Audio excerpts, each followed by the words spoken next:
എല്ലാ ദിവസവും ദുആ ചെയ്യും, അല്ലാഹുമ്മ ഹാസിബിനി ഹിസാബൻ യസീറ, അല്ലാഹുവേ ഏറ്റവും നല്ല എളുപ്പത്തിൽ എന്നെ നീ ചോദ്യം ചെയ്ത് വിടണേ.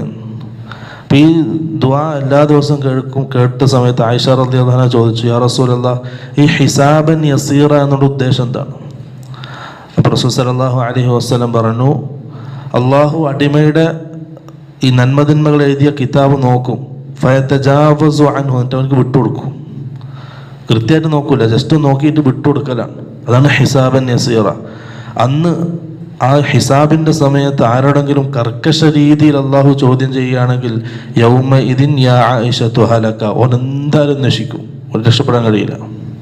അള്ളാഹു സുബ്ഹാനഹു വ തആല ഭയങ്കര കണിശമായിട്ട് നമ്മുടെ വിചാരണ എടുക്കുകയാണെങ്കിൽ, നമ്മുടെ ഹിസാബ് നടത്തുകയാണെങ്കിൽ, ആരുടെ വിചാരണ അള്ളാഹു കണിശമായിട്ട് നടത്തുന്നത് ഓൻ പരാജയപ്പെടും, ഒരിക്കലും വിജയിക്കാൻ കഴിയില്ല. റസൂൽ സല്ലല്ലാഹു അലൈഹി വസല്ലം ആയിഷ റളിയല്ലാഹു അൻഹ പറഞ്ഞിടത്ത്